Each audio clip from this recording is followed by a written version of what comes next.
여러분이 인생을 살아가는 동안 여러분의 인생 가운데서 어느 것에 최고의 가치를 두고 사십니까? 오늘은 우리 인생에서 가장 중요한 것이 무엇인지 오늘 기드온의 아들 아비멜렉에 대해서 기록된 말씀을 통해서 함께 은혜를 나누도록 하겠습니다.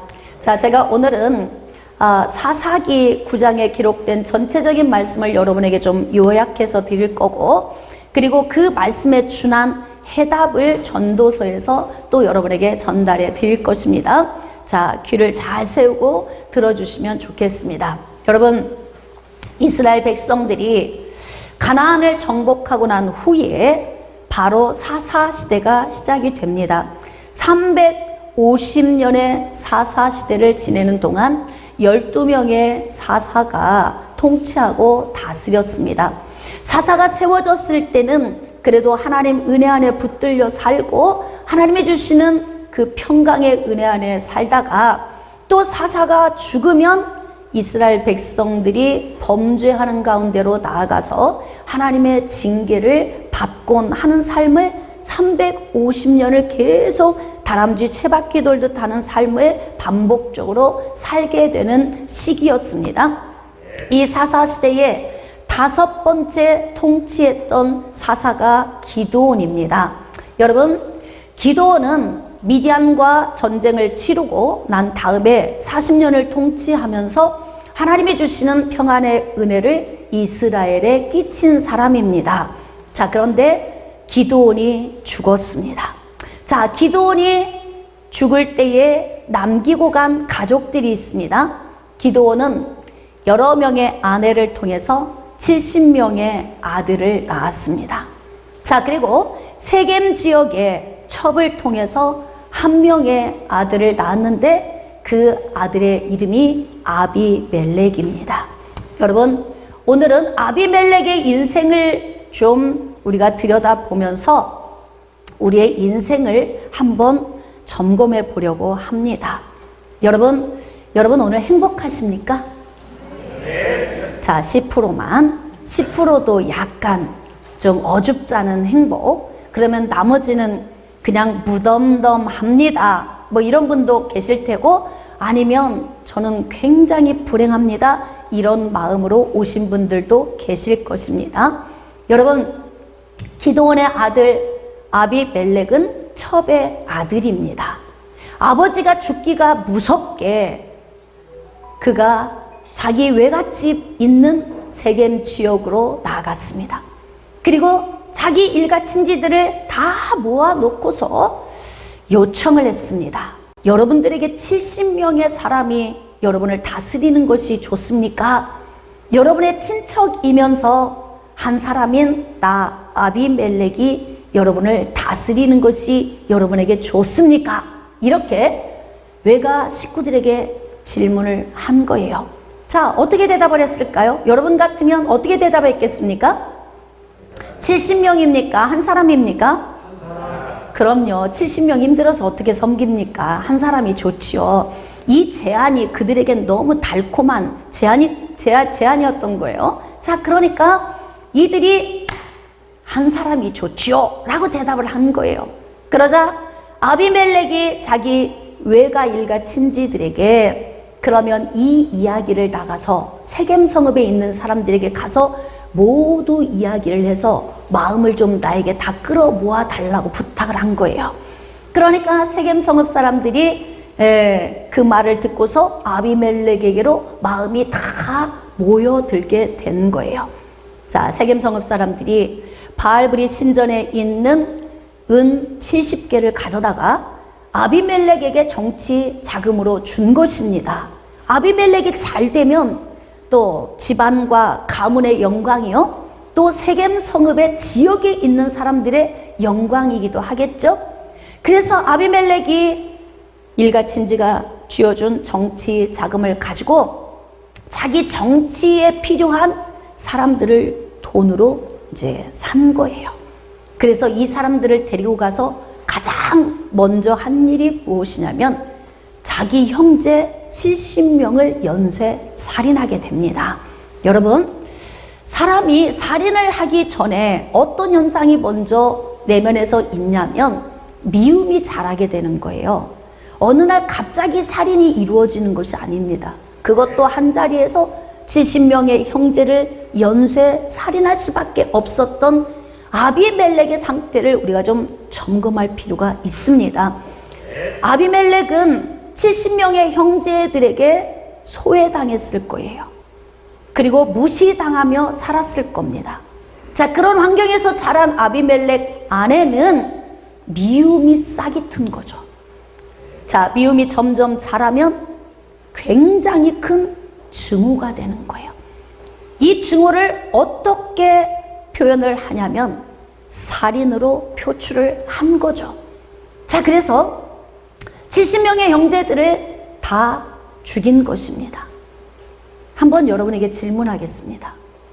70명의 형제를 죽이고 난 아비멜렉은 행복했을까요? 불행했을까요? 왜 불행했을 것 같아요? 아주 그냥 눈에 너무너무 싫은 사람, 미운 사람, 형제들을 다 죽였으니까 이제 속이 좀 후련하지 않을까요? 여러분이 지금 불행했을 것 같아요 라고 이야기를 하는 것은 우리 사람은 생각하는 존재라서 불행했을 거라고 말하는 거예요. 여러분, 생각이 없는 짐승 같으면 이리떼가 와서 양을 물어 뜯고 양심의 가책이 있었을까요? 없죠. 생각이 없는 존재이기 때문에 그래요. 그러나 인간은 생각하는 존재이기 때문에 70명의 형제를 죽이고 난 후에 속이 후련한 것이 아니라 오히려 그것 때문에 굉장히 불행했을 거예요. 그리고 70명의 형제를 연쇄 살인하기 전에 이미 아비멜렉은 자기 자신이 죽어 있었던 거예요. 그러니까 불행한 삶을 살고 있었던 거죠. 여러분, 내가 불행하면 불행을 낳습니다. 다시 시작. 잘 들으시고 여러분의 마음에 새기셔야 합니다. 내가 불행하면 불행을 낳는 것입니다. 아비멜렉이 불행을 낳았던 것은 그의 안에 불행이 싹트고 있었던 거예요. 바로 뭐냐면 형제들을 향한 미움과 증오의 마음 때문에 이 모사를 꾸민 거죠. 어떻게 해서든지 내가 저들을 짓눌러야 돼. 왜요? 상대적으로 자신이 짓밟히고 살았거든요. 무시당하고 살았기 때문에 그것을 보응하는 길은 저들을 짓밟는 거야. 그런데 70명의 사람을 어떻게 한꺼번에 짓밟습니까? 방법은 저들을 없애버리는 거야. 그래서 정치 자금을 받아서 사람을 사서 그들과 함께 가서 형제들을 다 죽이게 됩니다. 그리고 아무 일 없었던 것처럼 그가 왕위에 오르게 되죠. 여러분, 사사시대에는 왕정시대가 아닙니다. 여러분, 하나님께서 이스라엘의 왕이 되십니다. 이스라엘은 신정국가입니다. 이렇게 아비멜렉이 형제들을 죽이고 왕위에 올라 앉았습니다. 자, 이 광경을 누가 보고 계셨을까요? 우리가 살고 있는 모든 삶을 누가 보고 계실까요? 하나님께서 보고 계십니다. 자, 이런 상황에 하나님이 침묵하고 계시면 하나님이 아니신 거예요. 여러분, 사람들은 눈으로 본 것만 알 수 있지만 하나님은 우리의 심령까지 다 알고 계시기 때문에 아비멜렉의 악한 동기와 또 그의 모든 행동에 대해서 하나님이 심판을 하시는 거예요. 자, 이제 말씀으로 나아갑시다. 사사기 9장 22절입니다. 자, 아비멜렉이 이스라엘을 다스린 지 3년에 여러분, 왕정시대가 아닌데도 하나님이 세우시지 않았음에도 아비멜렉은 자기 스스로 자기를 높여 왕의 위치에 올라 앉은 거예요. 그리고 왕으로서 통치하고 3년이 지났습니다. 자, 이때 하나님이 아비멜렉과 세겜 사람들 사이에 악한 영을 보내심에 하나님께서 일하시는 방법입니다. 우리 눈에 보이지 않지만 하나님은 하나님의 부리시는 영을 통해서 때로는 이렇게 악한 사람들의 삶에 개입하게 하시고 그의 삶을 심판하시기도 하신다는 거예요. 그러니까 우리 눈으로 보여지는 게 전부가 아닙니다. 보이지 않는 영역까지 볼 수 있는 눈이 열리시기를 주님의 이름으로 축복합니다. 이렇게 하나님이 악한 영을 보내셔서 세겜 사람들이 아비멜렉을 배반하였으니 이런 날 오리라고 생각이나 했겠습니까? 왜냐하면 세겜 성읍 사람들은 자기의 일가 친지들이요, 어머니의 형제들이 살고 있고 다 집안이 그 지역에 다 살고 있으면서 또 그곳에서 나고 그곳에서 자랐기 때문에 아비멜렉은 그곳이 텃밭이단 말이에요. 그러니까 아비멜렉이 생각을 할 때에는 설마 이 사람들이 나를 배반하지는 않겠지, 아마 배반이라는 생각 자체도 안 했을 거예요. 그냥 이들이 왕으로 추대했기 때문에 자신의 인생이 탄탄대로를 걷고 있구나, 이렇게 생각을 했을 것입니다. 자, 그런데 하나님께서 보시고 악한 영을 보내시니 마음이 하나 둘씩 아비멜렉에 대해서 싫어지는 마음이 생긴 거예요. 그래서 아비멜렉을 배반을 한 것입니다. 눈으로 보기에는 아무 일이 없어요. 그런데 세겜 성읍 사람 안에 악한 영이 와서 아비멜렉을 미워하는 마음을 다 넣어주시니까 동시에 아비멜렉에게서 마음이 다 돌아서게 된 것 아니겠습니까? 자, 24절입니다. 이유는 여룻바알의 아들, 즉 기드온의 아들 70명에게 저지른 포악한 일을 갚되, 자기가 악한 씨를 뿌려서 악한 열매를 거두게 되는 것입니다. 그래서 하나님께서 아비멜렉의 모든 행동을 지켜보시고 그의 악한 것에 대한 보응으로 세겜 사람들의 배신의 이 모든 행동을 하나님이 지금 진두지휘하고 계신다, 그렇게 기록하고 있습니다. 자, 그때에 26절 에벳의 아들 가알이 그의 형제와 더불어 세겜에 이르니 세겜 사람들이 그를 신뢰하니라. 여러분, 사람들은 만물의 영장이긴 하지만 누군가가 나보다 나은 사람이 내 인생을 이끌어 주기를 기대하고 사는 것 같아요. 그래서 좀 나보다 나은 사람, 좀 훌륭한 사람, 말을 잘하거나 능력이 있거나 싸움을 잘하거나 아니면 똑똑하거나 돈이 많거나 뭐 여러 요인 중에 나보다 좀 더 나은 요인을 가진 사람을 보면은 저 사람이 좀 나를 이끌어줬으면, 이런 마음이 있는 것 같습니다. 그러니까 가알이 지금 아비멜렉을 배신한 세겜 사람 가운데에 나타나자 세겜 사람들의 마음이 그에게 또 훅 하고 다 마음이 그에게 간 거예요. 한번 외칩시다. 이것이 사람입니다. 이 모습 속에서 내가 보이지 않아요? 우리는 언제라도 마음이 변할 수 있습니다.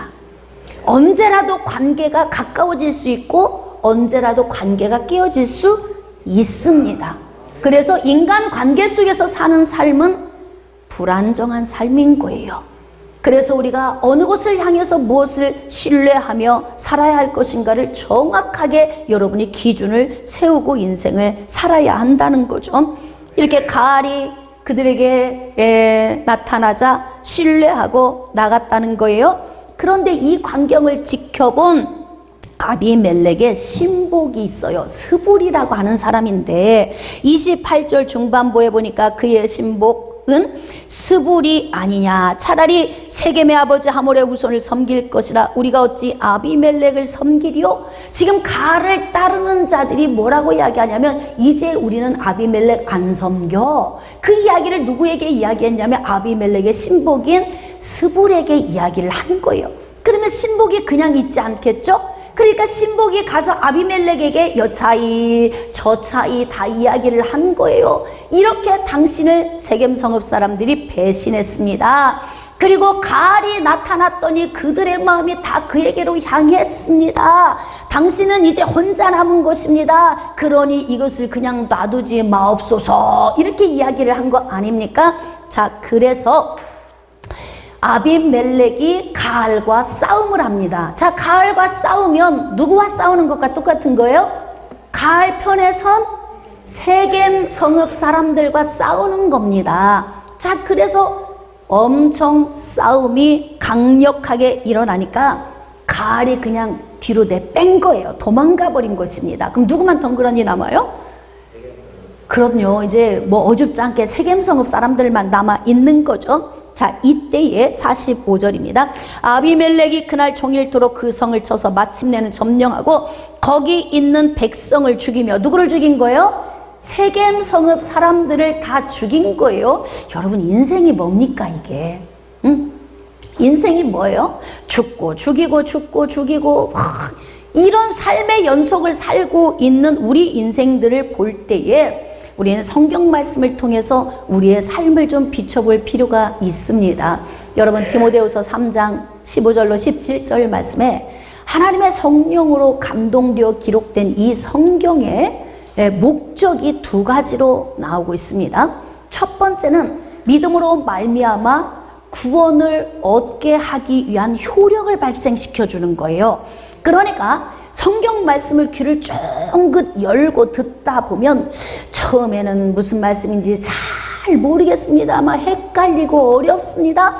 그러다가 어느 순간에 성령의 능력이 우리를 붙드시고 내 안에 오시면 이 말씀이 깨달아지고 예수 그리스도가 믿어지는 은혜가 생기는 거예요.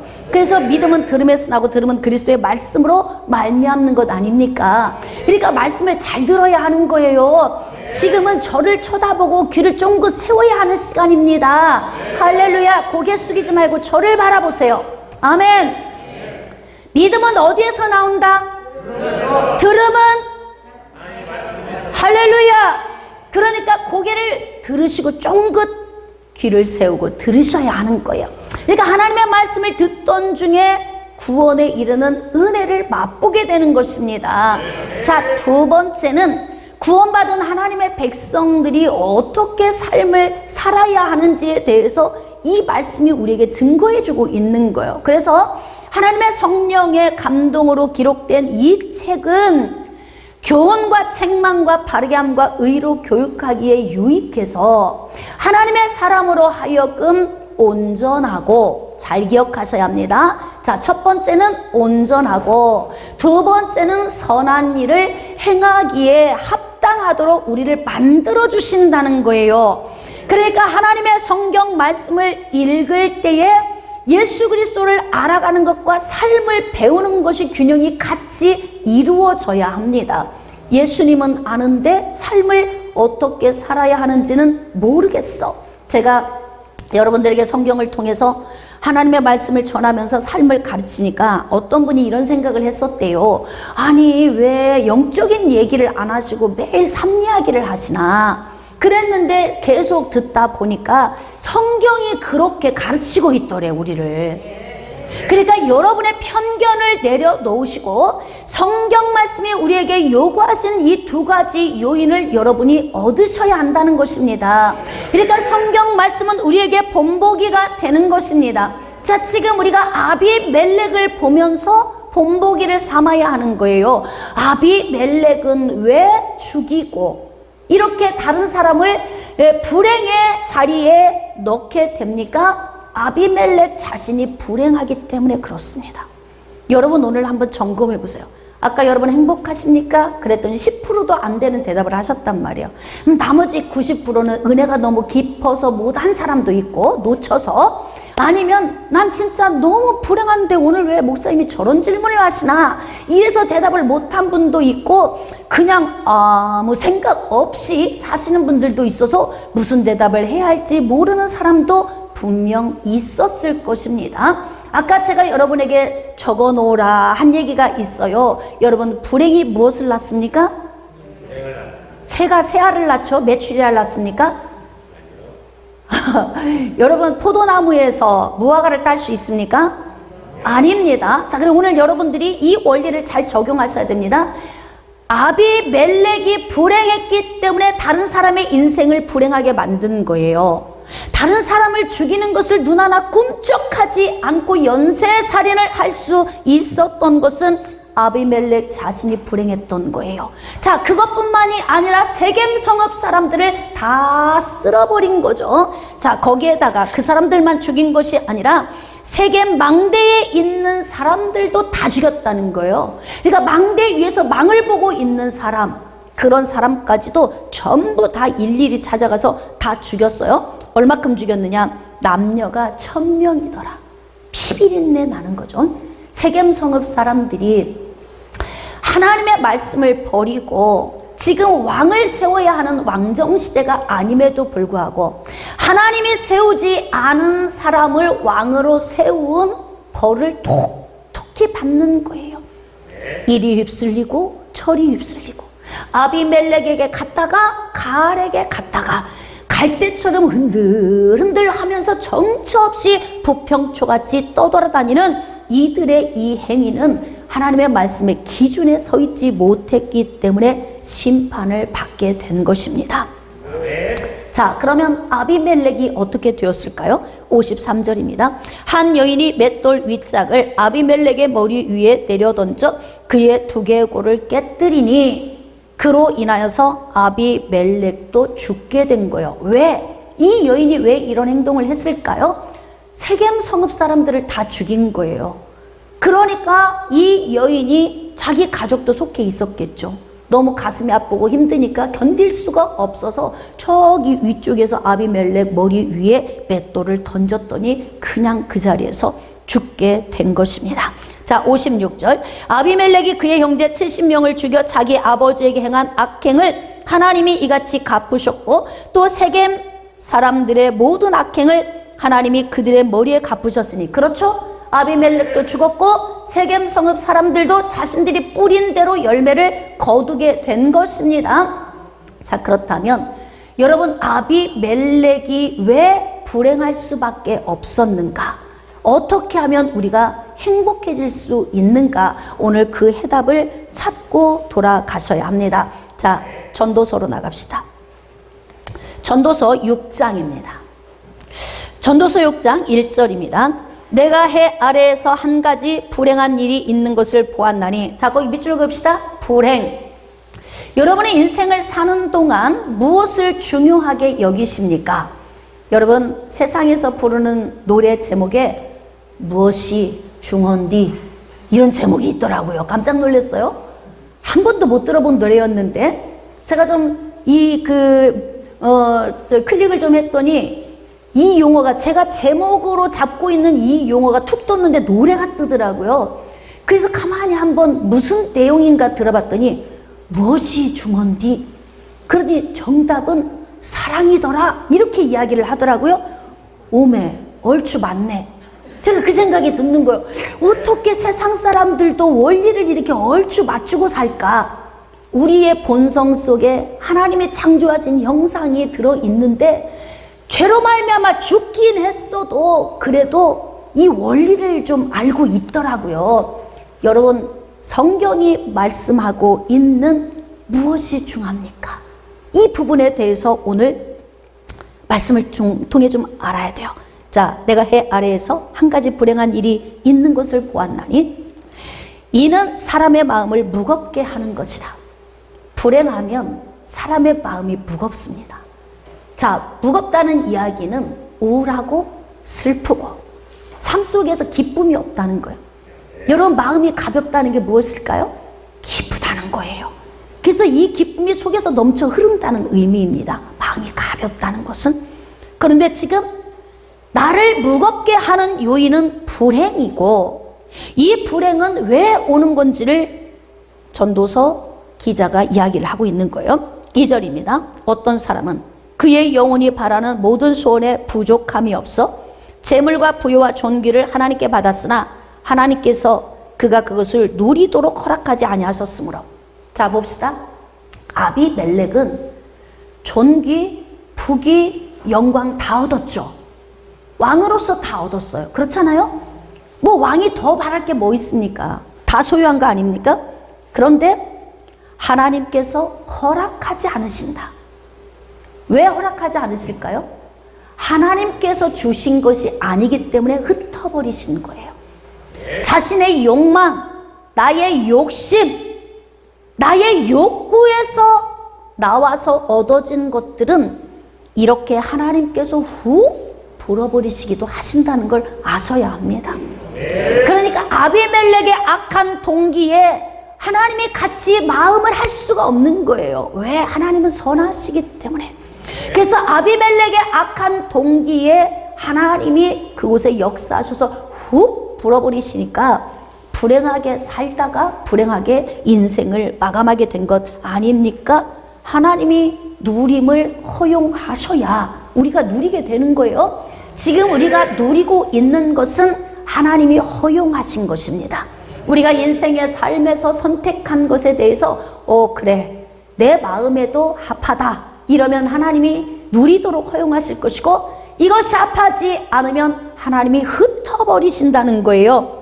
자, 다른 사람이 누리나니 이것도 헛되어 악한 병이로다. 내가 누려야 할 걸 다른 사람이 누려요? 아비멜렉은 세상을 떠났어요. 참 불행하게 살다 갔어요. 인생이 무엇입니까? 무엇이 중요한 것입니까? 아비멜렉은 무엇을 중요한 것으로 여기고 살았겠습니까? 그는 오직 자기가 소외당하고 인정받지 못하고 살았던 그 낮은 자존감의 마음을 어떻게 해서든지 해소해 보려고 형제들을 죽인 거잖아요. 형제들을 죽이면 내가 높아질까요? 나의 신분이 없어집니까? 형제들을 죽이면, 그렇게 해서 딛고 올라가면 나의 나됨이 사라지는 것입니까? 그러니까 우리가 잘 고민을 해야 할 필요가 있다는 거예요.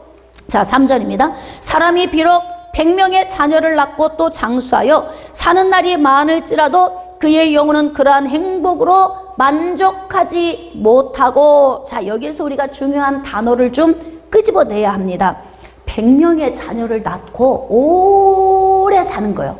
백수를 해서 오래 산다 할지라도 그러한 행복으로 만족하지 못하고 안장되지 못하면, 자, 행복함을 갖지 못하고 그 안에 만족한 마음이 없으면, 그러면 낙태된 자가 그보다 낫다. 잘 기억하세요. 왜 불행하게 사시는 거예요? 만족감이 없어서. 여러분이 지금까지 오랜 세월 동안 오히려 살아온 날보다 살아갈 날이 많이 있는 우리 젊은이들도 있지만, 이미 살아온 날이 너무 많고 남아있는 날이 얼마 남지 않으신 분들은 더 귀담아 들으셔야 합니다. 인생이 무엇입니까? 여러분, 뭐라고 말하고 싶어요? 나그네 길입니다. 세상은 그렇게 말하죠. 응? 다 헛된 것입니다. 그거는 다 헛되게 누리다가 고백한 솔로몬 이야기예요. 응? 그러니까 성경에서 우리에게 요구하시는 거, 야, 인생은 헛된 거야, 이렇게 우리에게 가르치려고 이 말씀을 기록하게 하신 것이 아니고, 인생은 헛된 것이 아닌데 헛되게 살면 헛된 것이다. 시작. 적으셔야 돼. 이거 너무 중요한 말씀입니다. 솔로몬은 헛되게 살았기 때문에 헛되다고 고백하는 거죠. 여러분은 헛되지 않은 삶을 사시기를 축복합니다. 사랑하는 성도 여러분, 낙태된 자보다 못한 인생의 삶을 사는 사람이 어떤 사람이냐면요, 행복하지 않게 사는 사람이래요. 태어나지 못하고 엄마의 복 중에서 그냥 낙태된 자들이 있는데, 빛을 본 적이 없고 세상을 본 적이 없이 그냥 낙태된 자보다 이 땅에서 사는 동안 만족하지 못하고 불행하게 사는 사람이 더 불쌍하다는데요. 에? 여러분, 우리는 죽어가는 사람을 보면서 눈물을 짓잖아요. 안 됐다, 불쌍하다.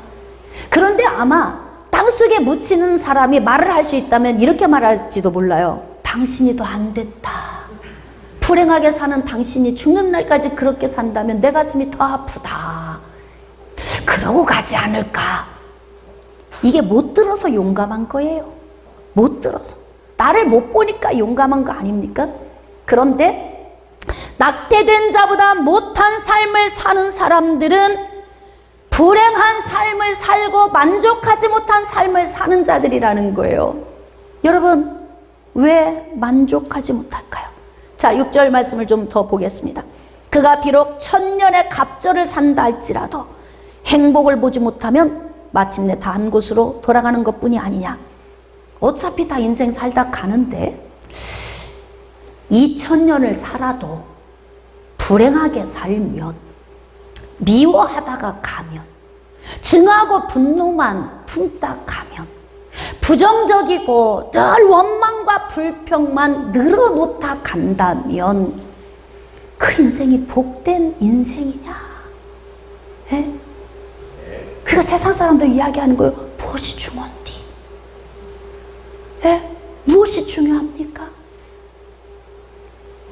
여러분은 여러분의 인생의 삶을 살면서 중요한 가치를 어디에 두고 있습니까? 오늘 두 사람이 서로 원수라고 가정해 봅시다. 둘이 외나무 다리에서 만났어요. 여기에서 내가 정말 내 인생의 중요한 가치를 어디에 두었느냐에 따라서 행동이 달라질 거예요. 계속 원수 맺고 있으면서 불행을 계속 지속한다면 어떤 행동이 나올까요?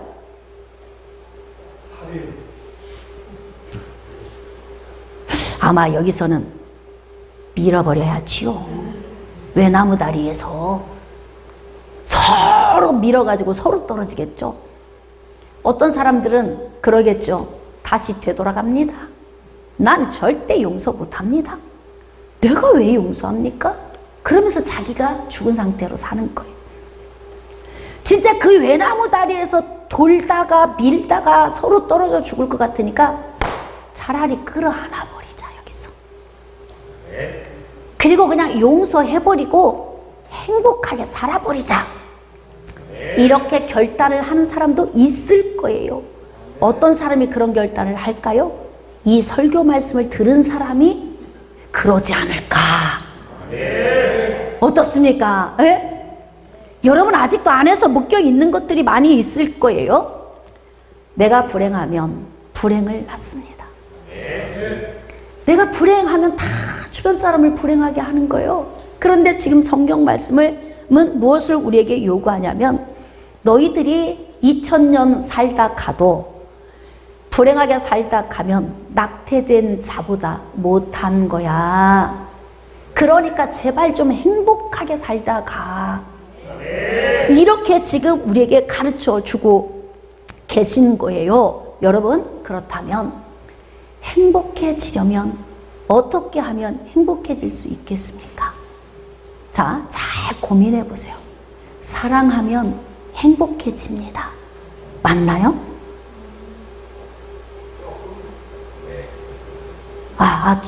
조금. 근데 좀 고민하고 들으셔야 돼요. 사랑하면 행복해집니다. 자, 이제 그 다음 질문. 불행한데 사랑할 수 있습니까? 없습니다. 사랑을 해야죠. 불행한데 사랑할 수 있습니까? 사랑을 해야죠. 지금 이렇게 대답했단 말이에요. 어떻게든지 해봐야죠. 내가 살려면. 좀 그런 의미 같아요. 내가 불행해서 죽을 지경인데 사랑의 마음이 나와요, 안에서? 안 나오죠. 안 나와요. 그러니까 우리가 순서를 본다면 무엇이 중헌디? 정답은 사랑이더라. 이 말이 훌쩍 중간을 다 뛰어버리고 사랑 얘기만 하고 있으니까 아무리 무엇이 중헌디? 정답은 사랑이더라 외쳐도 해답을 몰라. 그렇다고 막 이 노래 부르면 사랑이 뿜뿜 뿜어져 나옵니까? 갑자기 막 분수가 막 분출하듯이? 천만의 말씀이요. 아니에요. 여러분, 내가 누군가를 사랑하려면 내 안에 만족감이 있어야 돼요. 내 안에 만족감. 그러니까 내 안에 행복함과 만족감이 있어야 비로소 다른 사람을 사랑할 수 있다는 거예요. 자, 여러분 어떻게 하면 만족할 수 있을까요? 고린도후서 3장 5절 말씀에 우리가 무슨 일이든지 우리에게서 난 것 같이 스스로 만족할 것이 아니니 우리의 만족은 오직 하나님으로부터 나느니라. 그러니까 지금 불행한 것은 하나님으로부터 임하신 것이 내 안에 없는 거예요. 그러니까 만족할 수가 없어요. 늘 헛헛해.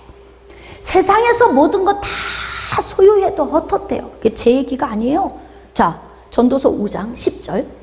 은을 사랑하는 자는 은으로 만족하지 못하고, 세상으로 채우려고 하는데 만족이 안 된다는 거예요. 풍요를 사랑하는 자는 소득으로 만족하지 아니하나니. 아니, 왜 만족이 안 돼요? 난 풍요롭고 싶어? 그러면 이 풍요의 끝이 어디냐 이 말이에요. 여러분, 세상보다 크신 하나님이 우리 안에 계시거든요. 그러니까 우리의 내면 안에는 우주가 들어와 있는 거예요. 하나님의 모든 창조의 원리, 하나님의 모든 계획, 하나님의 모든 뜻, 하나님의 모든 전 존재의 모든 것이 내 안에 들어와 있으니까 나는 우주를 담고 사는 존재예요. 특히 예수 그리스도 안에서 구원받은 하나님의 백성들이 그렇습니다. 그런데 내 안에 은을 채운들 만족하며 풍요를 채운들 만족하겠습니까? 지금 내가 얻고 있는 소득인들 나를 만족시켜 줄 수 있겠습니까? 그래서 지금 솔로몬은 이렇게 이야기하는 거예요. 은을 사랑한다고 은이 너를 채워주지 않아. 응? 자, 풍요를 사랑한다고 소득이 너를 채워줄 것 같아? 이렇게 말하는 거죠. 그러니까 여기에서 우리가 건져야 될 내용은 뭐냐면 사랑이라고 하는 용어예요. 은을 사랑. 오직 내 초점은 은이야. 내 행복이나 나의 삶이나 내 주변의 사람과의 관계성이나 나를 통해 주변 사람을 행복하게 해줘야 하는 어떤 내 인생의 삶의 중요함이 무엇인가에 대한 것보다 내가 무엇을 누려야 하는 것인가에 대한 초점이 돼 있는 거예요. 그러다 보니까 만족할 수가 없죠.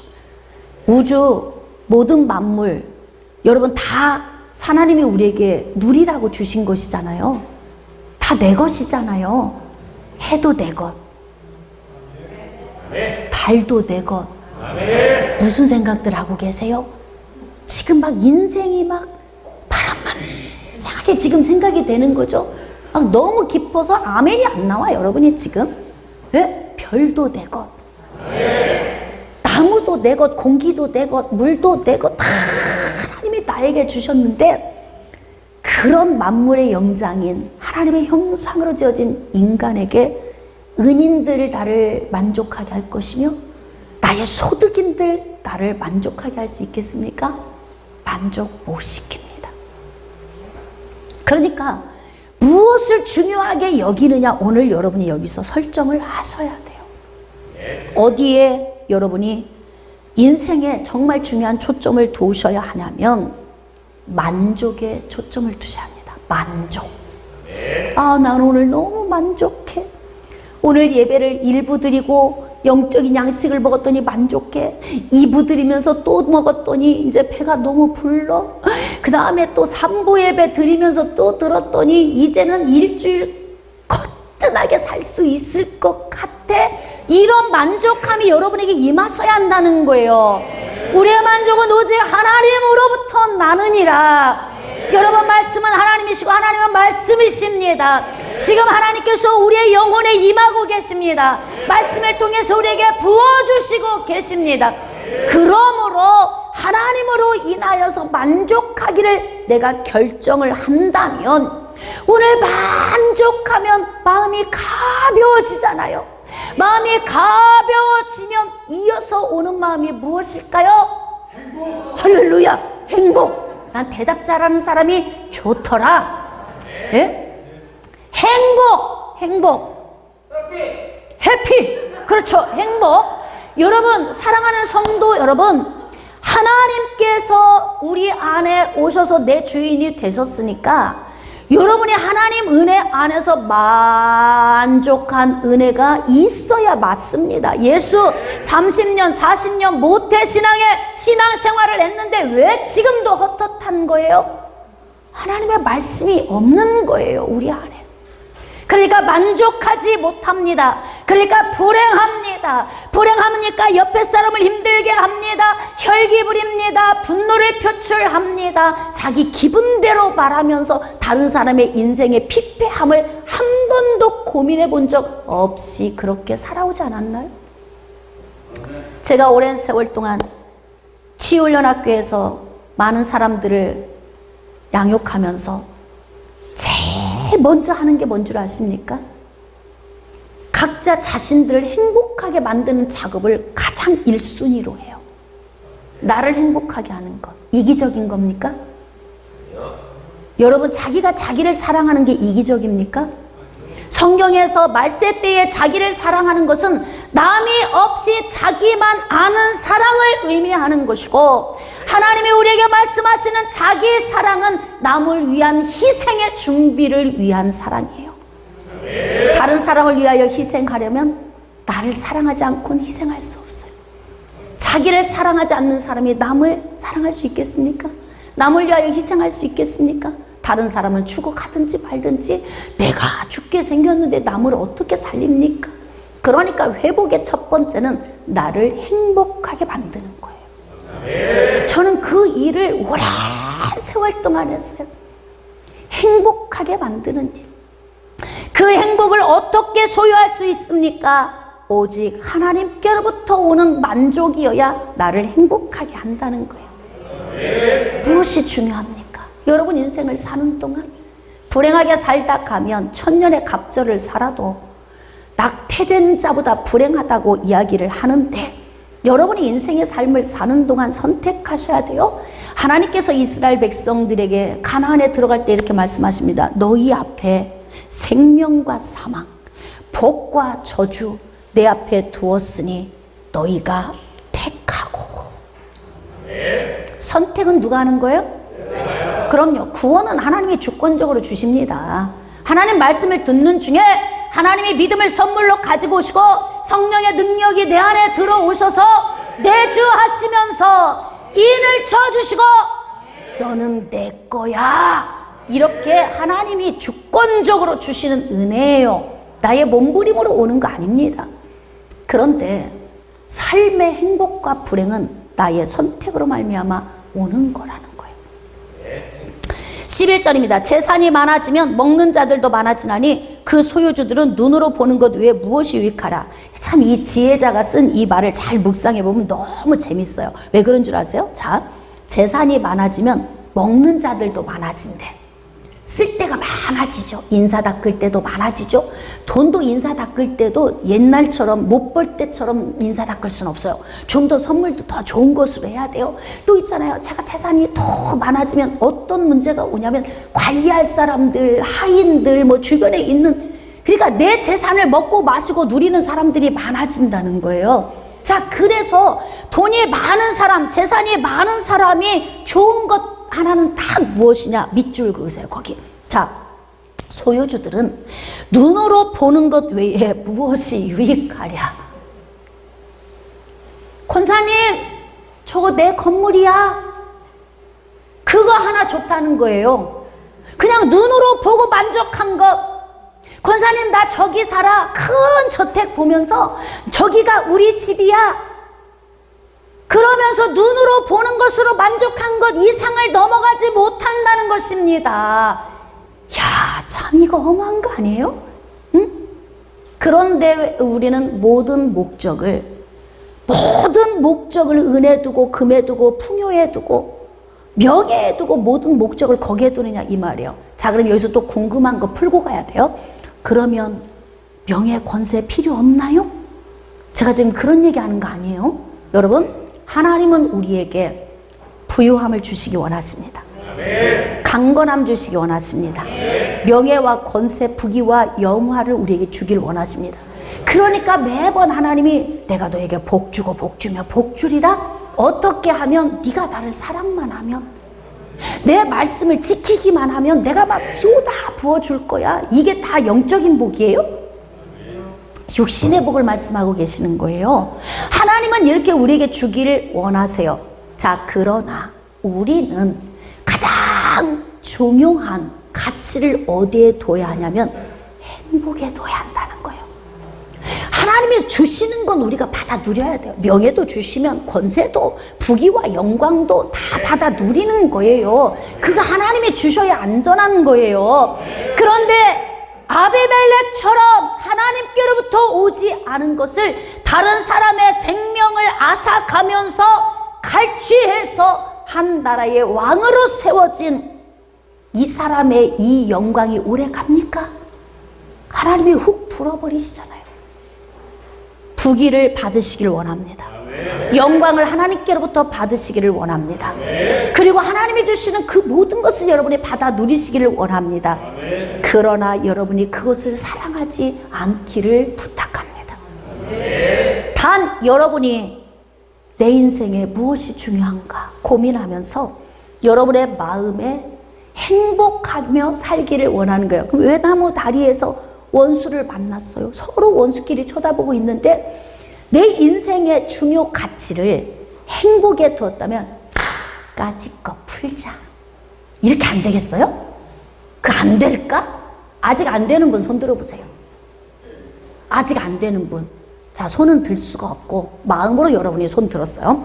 자, 여러분이 원망 불평하고 미워하며 시기 질투하는 이런 마음들을 내려놓지 못하고 다 이 안에서 불행하며 만족하지 못하고 불행하니까 옆에 사람들 힘들게 하면서 사는 그 요인을 여러분이 오늘 내려놓기를 결단하십시오. 무엇을 위해서? 그럼요, 나의 행복을 위해서. 여러분, 자기 자신을 사랑하고 자기를 행복함으로 가꾸면 이 행복을 흘려보낼 수 있습니다. 내 안에 은혜가 있어야 은혜를 흘려보내지 않겠습니까? 그런 것처럼 여러분 자신 한 사람 한 사람이 행복해지면 행복을 흘려보낼 수 있어요. 그러면 가정이 회복되죠? 자녀들이 살아나겠죠? 배우자가 소생되겠죠? 내 주변에 있는 사람들이 회복되겠죠? 그러면 살만한 세상이 되는 거예요. 이것이 바로 빛과 소금의 역할을 감당하는 출발점인 거예요. 그러니까 누구부터 살자? 누구부터 행복해지자? 통닭 사면 닭다리는 내가 먹는 거예요. 애들 준다고 다 주고 나중에 며느리 얻으면 내가 이놈을 어떻게 키웠는데 감히 내가 너한테 줘? 닭다리도 안 먹고 내가 키운 자식이다? 그리고 꼭 신혼방 가운데 들어가서 주무셔 시어머니가. 왜요? 보상심리. 내 인생에 누림이 없고 내 인생에 만족이 없고 내 인생이 불행하면 나중에 다른 사람을 통해 자꾸 보상을 받으려고 하는 거예요. 그래서 자식들을 불행하게 하는 거죠. 특히 누구를? 남의 자식을. 응? 며느리를 불행하게 하는 거예요. 그 보상심리 때문에 그러는 거예요.